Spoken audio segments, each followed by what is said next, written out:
Hello, everybody, and welcome to the very first member-exclusive, Moti-Vitality member-exclusive webinar of 2017. And my name is Kelly Thompson, and I really appreciate all of you being here, those of you that are watching this live, as well as those of you watching the recording of this. We will, for those of you watching this live, if you want to review it or recommend it, then please do so.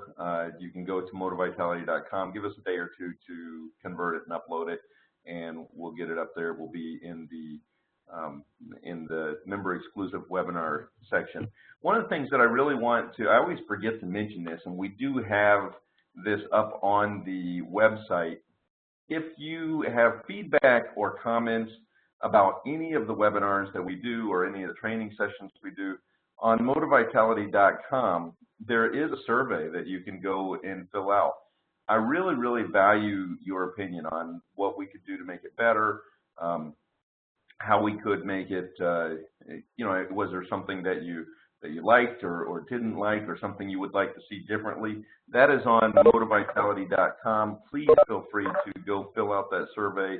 Give me your feedback, either good or bad. I've got pretty thick skin, and I really do want to make this as valuable as possible for everybody. So your any of your criticism is very much appreciated. And like I said, either good or bad.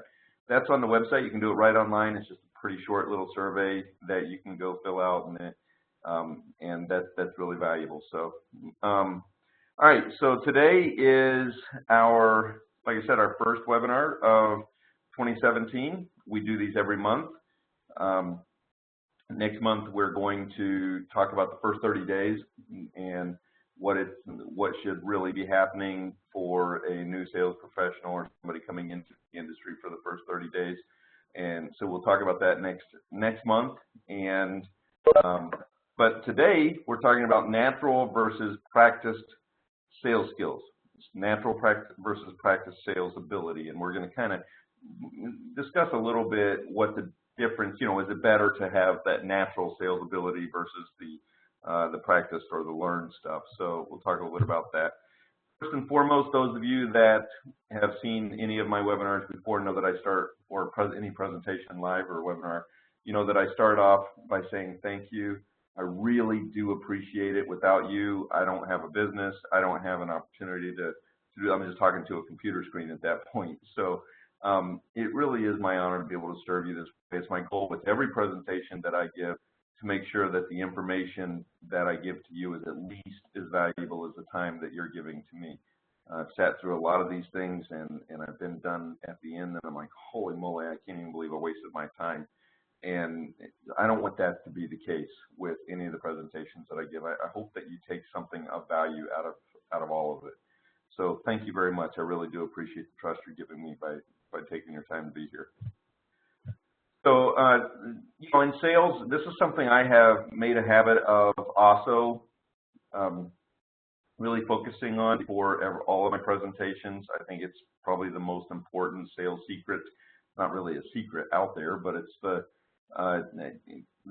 really the most important part of sales, and that's give more than you take. I really think that the closing techniques and the scripts and all the stuff that we talk about and learn, I think all of that is second to this main philosophy. I don't think you need a fancy closing technique if you have at the end of the presentation offered more than what you've asked. If you've given the customer more than what you're asking for, then closing the sale or making the sale should be easy.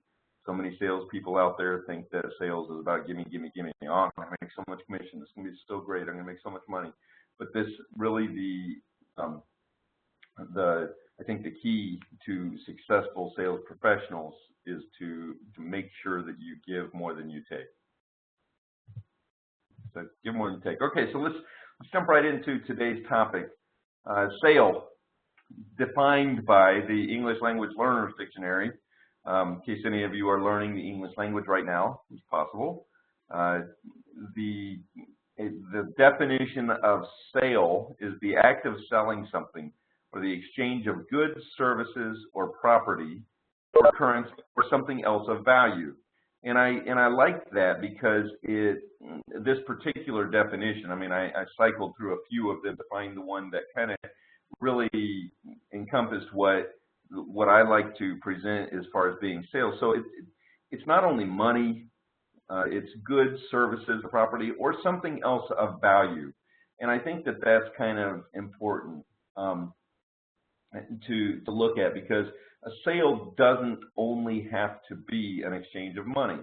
All right, so when you walk into a sales appointment, or you're talking to a potential customer, one of the big, you've already made a sale at that point. Somebody has made a sale at that point.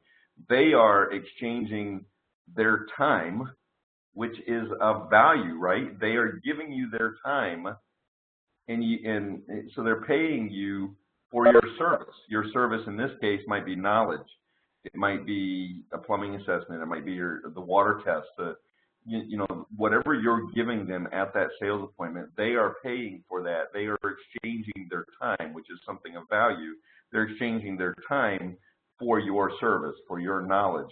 Even your job, where you work right now, you are trading your efforts to bring more revenue to the company, to give a better reputation to the company, to do whatever for that company. You're trading that for a paycheck. I mean, you are trading your services. They are paying you with something of value, with money. So sales is what makes the world go round. I mean, it's all sales. Some people are better at it than others. Some people, I've heard people say, oh, I can never do sales. I'm too honest for that job, which is a little insulting to me, because it insinuates that to be a sales professional, you have to be dishonest. And I don't think that's the case at all. In fact, I would argue that every single one of you on this call, and every single person that you know out there that they're in sales one way or the other. Even an accountant stuck in the back corner of an office somewhere, an assistant's to the accountant stuck in the back office. They are in sales. Even if they're the most shy person and never talks to anybody, they're trading their services for a paycheck or for something of value. And so all of us are in sales one way or the other. So I want to do a lot of comparisons today with when we talk about natural versus practiced ability. And I wanted to explore the similarities. Is it, even with an athlete, is it better to be a natural athlete, somebody with natural athletic ability, or is it better to be somebody that practices and learns and studies their skill? So I am going to unmute everybody, because I want to get a couple ideas. I want you to just throw out some words that would describe a natural athlete to me. Okay, so I'm going to unmute here. You guys just toss out some words to me that would describe, did I unmute everybody here? Unmute all. Okay, toss out some words that would describe a natural athlete. Just tell me what you would use. If you saw somebody, how would you describe them as a natural athlete? What characteristics would they have? Gifted. Okay, say that again. Gifted. Gifted, okay. Muscular. Muscular, okay. Working a plan. Working a plan, okay. Agile, I see, Mark, you put agile down there. Let me show you some of the ones that I came up with. So quick, agile, there you go, Mark. That one was on my list. Energetic, muscular, limber. Okay. Would you guys agree that those are some characteristics, some common ones? Yeah. Okay. So I'm muting everybody again here. So let's look at these words right here. Maybe. Let me go back to my screen. Where's it at? Okay. So this would you, if somebody was described as tall, lanky, clumsy, or awkward, generally speaking, we would not consider them a natural athlete. But these are the exact words when you go back through through the records that were used to describe this gentleman, Peyton Manning, number 18, possibly, definitely in the top 3 best quarterbacks ever to play the game. Okay, most people would not consider tall, lanky, clumsy, and awkward to be the words. In fact, that wasn't anywhere on that list of descriptive words for natural athletes. It was pretty much known, pretty well known, that Peyton Manning was the least athletic of all of the Mannings. He came from a long line of football players. There was, you know, Archie and his brother Eli, of course, who's still playing.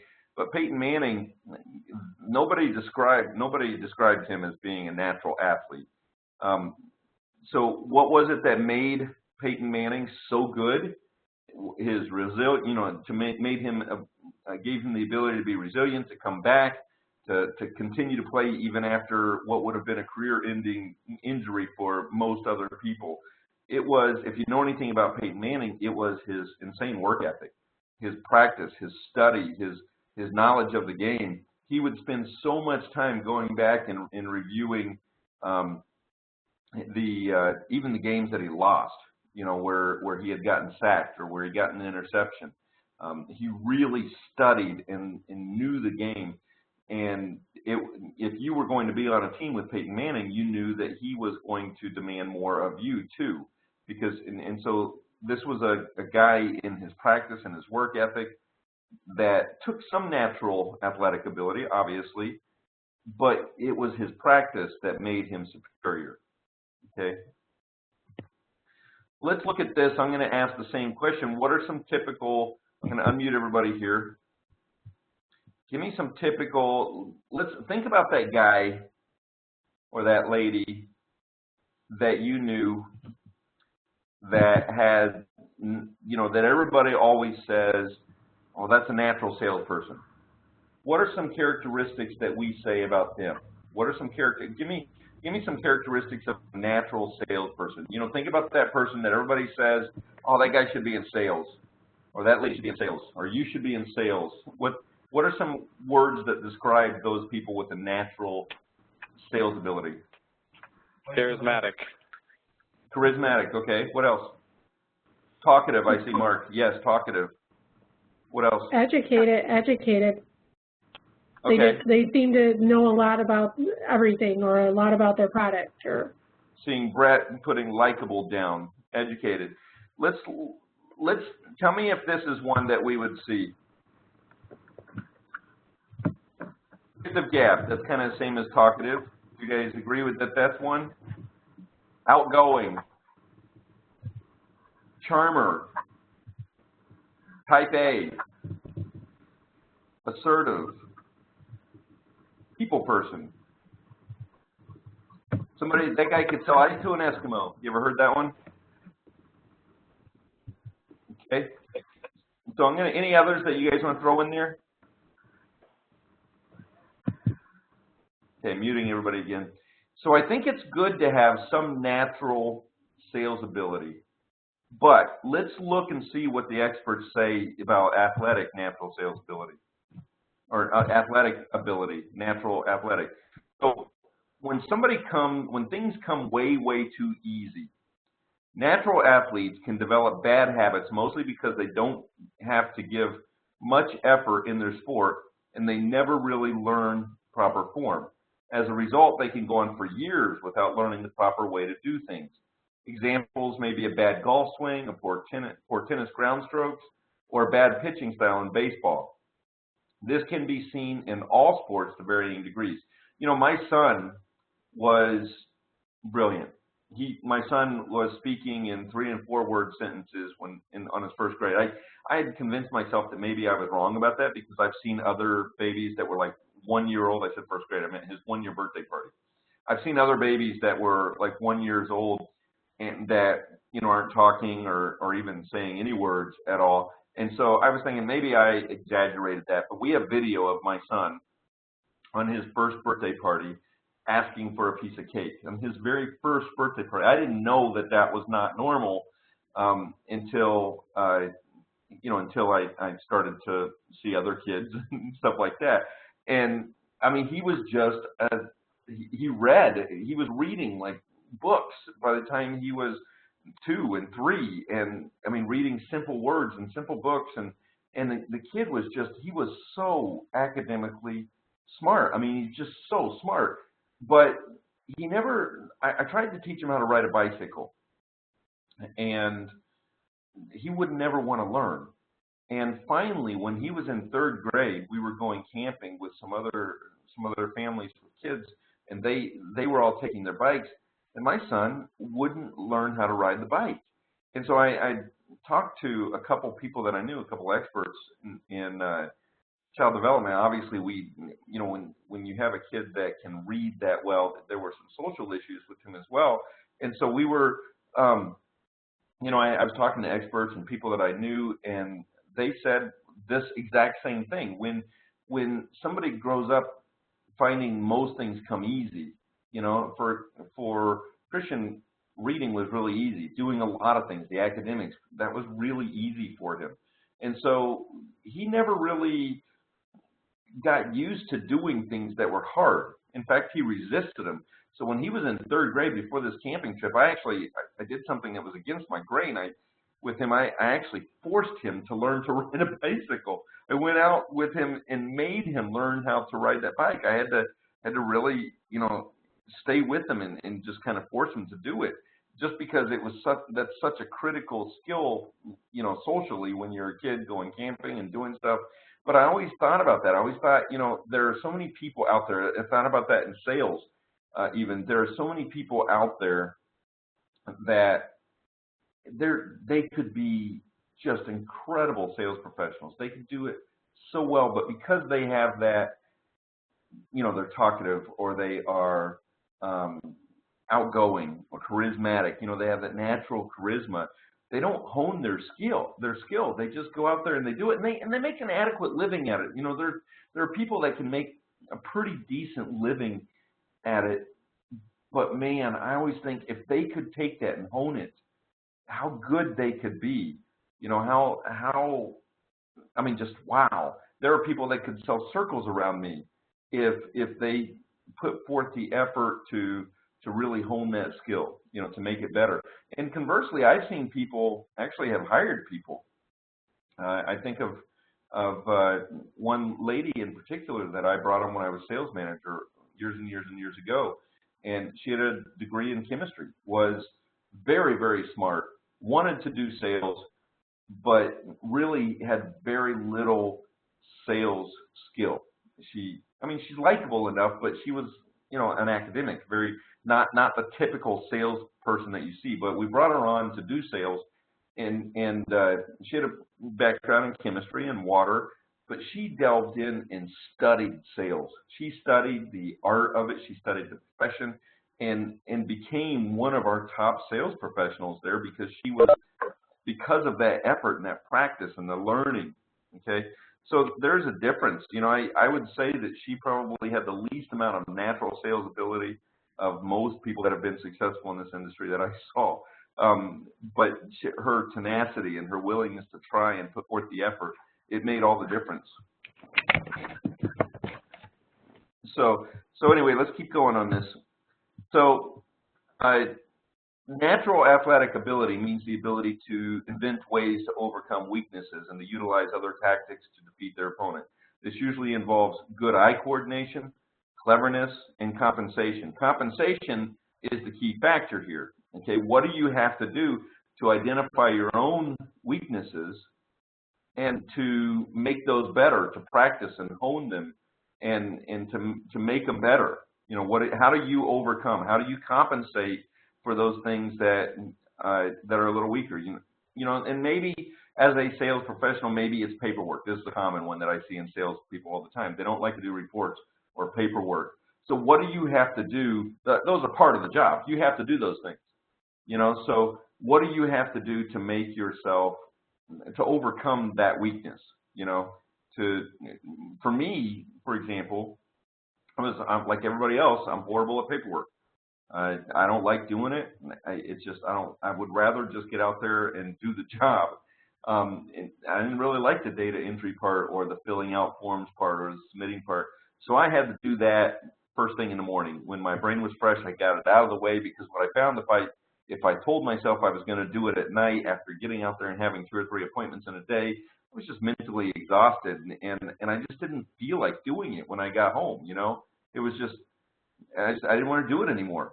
And so I taught myself, to knowing that that was a weakness of mine, I got in the habit of doing that first thing in the morning, getting out of the way. So I knew that it was going to be done first thing, and it was done, but I had to do it at a time where my brain was fresh and where I could just get it out of the way, you know, where I could just do it.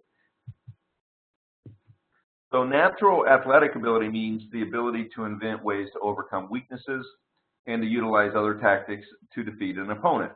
And so in athletics, you study what your opponent's doing and you find a way to do what they're not.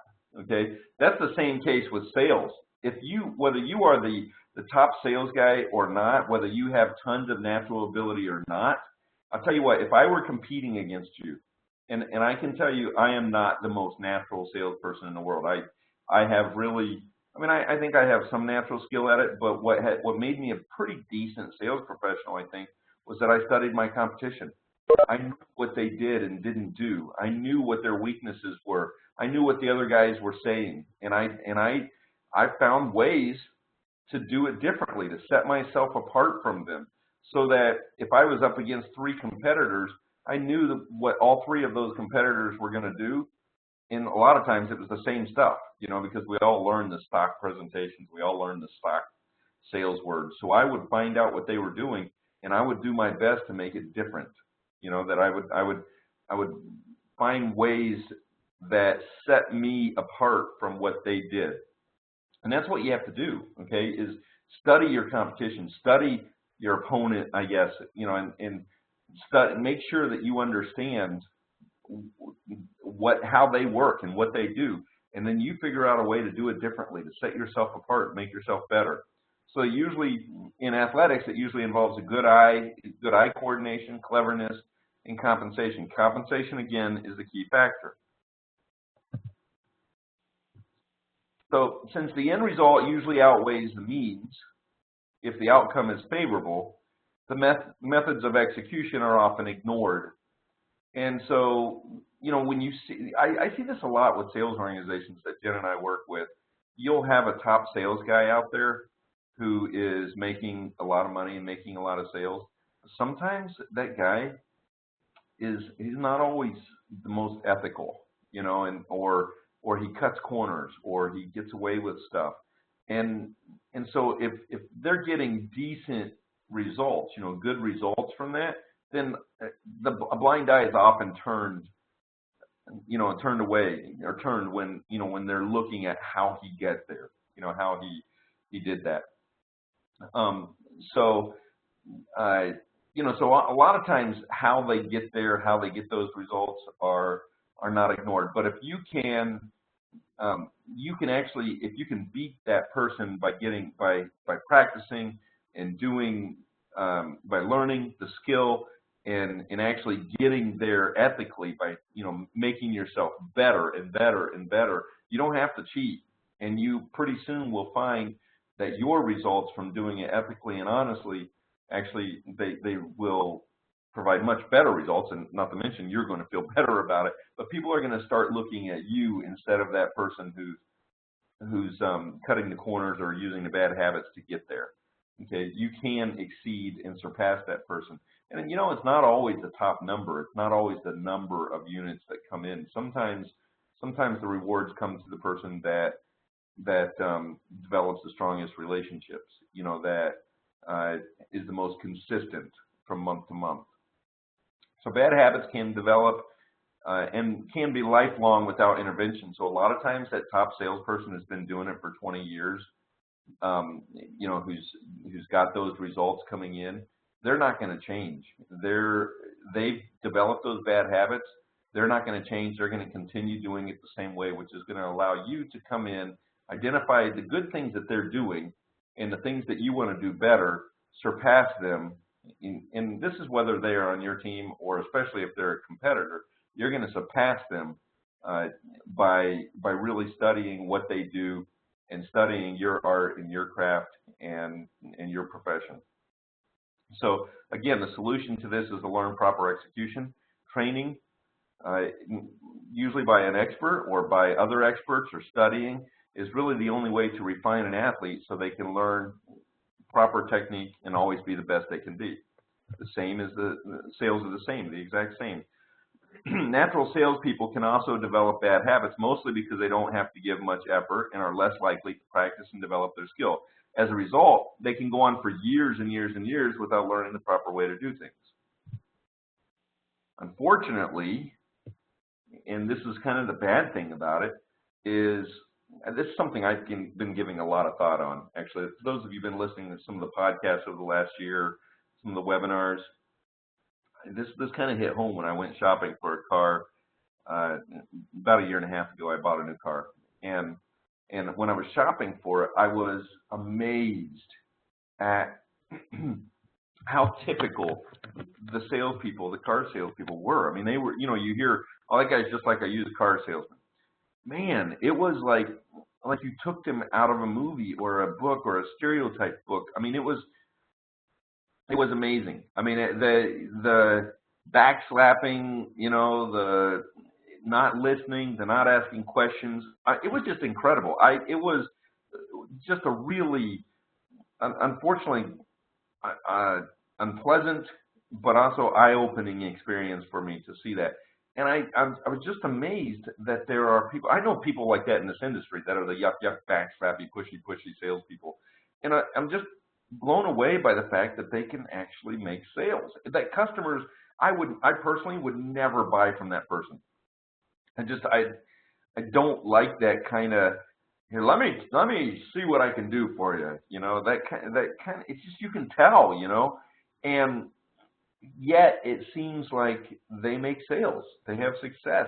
Customers buy from them. And what I think the reason for that is that often customers think that that's what sales are supposed to be. I think that customers think that's the norm because there are so many people out there like that. I think that customers just kind of expect that's the way salespeople are going to be. What I discovered when I was in sales was that I had success by looking at those types of people and doing just the opposite, trying not to be the typical salesperson. So if I heard myself or caught myself doing something that sounded like the typical sales guy, I really rebelled against it. I tried to do the opposite with it. And what I found was just a tremendous number of referrals and a relationship. You know, if you've read my book or you know my story, I mean, I lived in a little, at that time, 2-stoplight town with one of those little tiny grocery stores, and I was proud to see people when I went to the store. You know, I wanted to work in the same community that I was selling in, and I didn't want to have to duck behind the shelf when I saw one of my customers walk through the store. You know, I really wanted to make sure that I knew that I was proud to have that relationship with them, to see them. So I think that it's pretty easy when you learn your skill, when you practice your skill, and you become something different. I think it's pretty easy to set yourself apart. So since so few people actually practice, I think it's really easy to be a superstar. If you have any natural ability at all, practicing and learning your skill and studying can actually make you, it makes you stand out in the crowd pretty easily. That's the good thing that we have going for us. What are some areas we can practice? Well, language, obviously, is one of them. Learning, studying, being better communicators. And I'm not only talking about the words we say, but I'm talking about how we say them. You know, there are groups out there like Toastmasters and even just speech classes or communication classes, or even things like Dale Carnegie that allow us to learn language, not only the actual spoken language, but also body language. And you know, read a poker book, read or watch poker on TV. Actually, if you want to learn the language, even of not necessarily talking, if you want to learn body language and how to react. I mean, there's so many ways that you can study and learn language. Learn the industry lingo and learn how to explain the industry lingo to customers. Know what your danger words are. Danger words are using, avoid. You can always tell somebody who hasn't done a lot of study in sales that have just kind of gone by that natural sales ability when they talk about their sales pitch. Oh man, I sold that guy so much. He couldn't avoid buying from me after I made my pitch. Okay, those are, and as you learn, even if you have a natural ability, you don't really sell to anybody, you help people. They didn't sign the paperwork, they authorized the agreement. You didn't talk about monthly payments, you talked about monthly investments. There are danger words, words that automatically make people, even subconsciously, defensive, or they're negative sales words. So you can learn those words. You can learn how to adjust them and say them. Does it make or break a sale always? No, not always. Sometimes you can talk about how you sold the neighbor a system after they saw your pitch, and you may still get that sale. But it is one more thing that can help. That's one more thing that will set you apart and make you better than your competitors. Learn proper English. And if you're speaking English, if you are presenting to people who have English, learn how to use proper grammar. If you listen to me, maybe even today a little bit, it's not uncommon to fumble around or say the wrong word or have a grammatical error, but learn to use proper English. I think customers appreciate and respect that. Learn to say please and thank you. They are the magic words. And you should actually mean them. When you're walking into somebody's house and they're allowing you to come into their home and trusting you enough to present your product, that's worthy of a thank you. It's worthy of a sincere thank you. And man, when they do trust you to solve their water problems or to put a piece of equipment in, they trust you and your company. What a compliment. I hope that you guys see it that way. And if there was ever something worthy of a thank you, that would be it.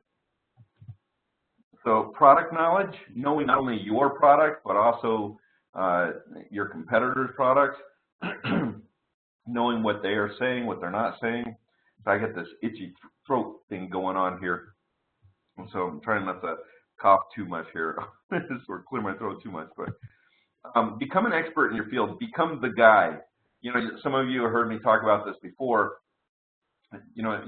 Most of you know who your family doctor is.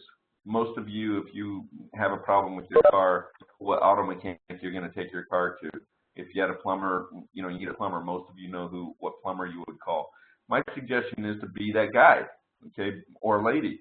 Be the person that your customer calls. Become that expert. That means get involved in the community. Go to your town hall meetings. Study, but also get involved. Make people know that you are the water guy. Don't have them, you don't want them to only think of you when they want to buy a new water softener or drinking water system.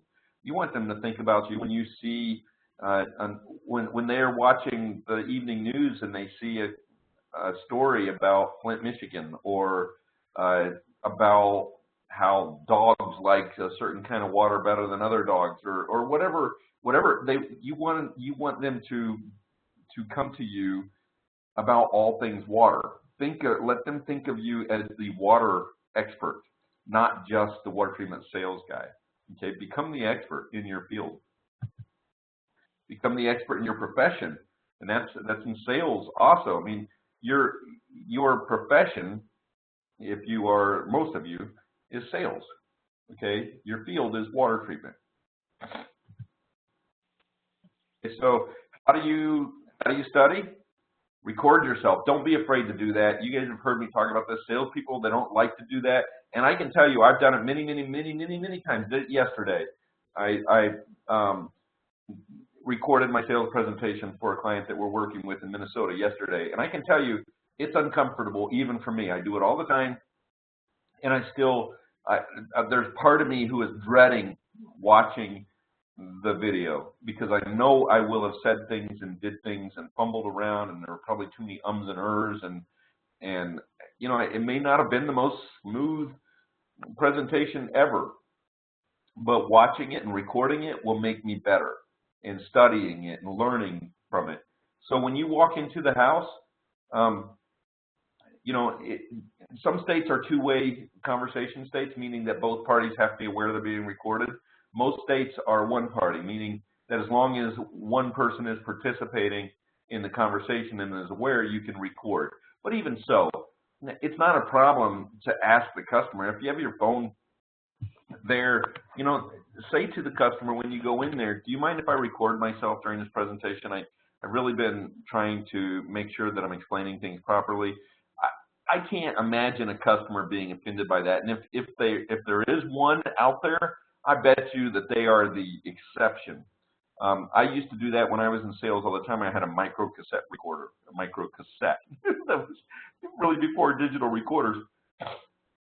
And I would listen to that, and man, I would hear myself say something, or I'd hear the customer ask a question that I just missed or I misunderstood, and I would listen to myself, and sometimes I just cringe. I'm like, oh, I cannot believe I said that, but it made me better. I learned.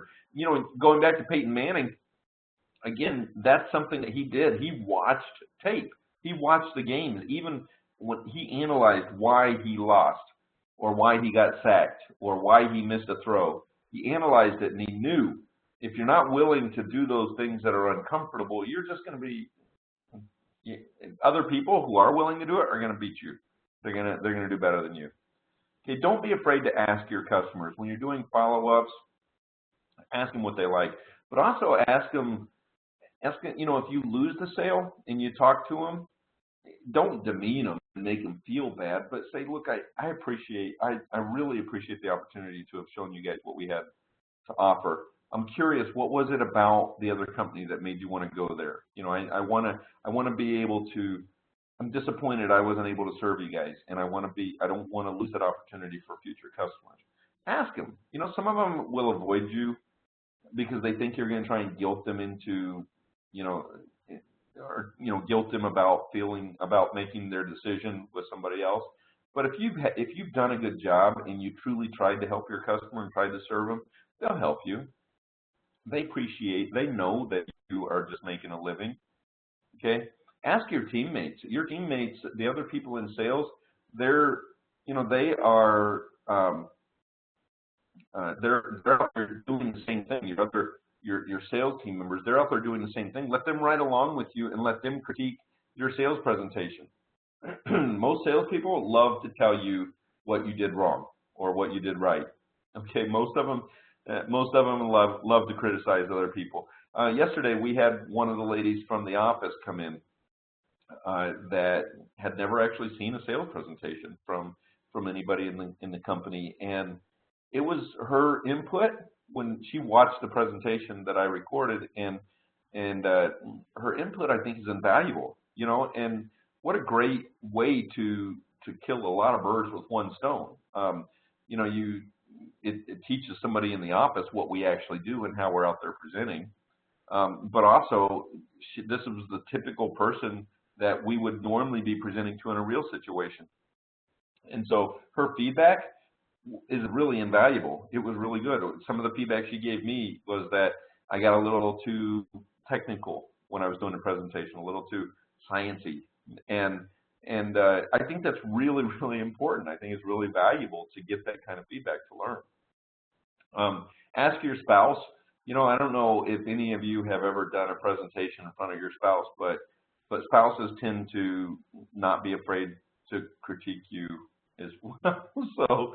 So learn from them. You know, also it's a way to show them what you actually do. You know, do a presentation in front of them. It's a great idea. Learn, study, become an expert. Okay. And surround yourself with people who you want to be or be better than.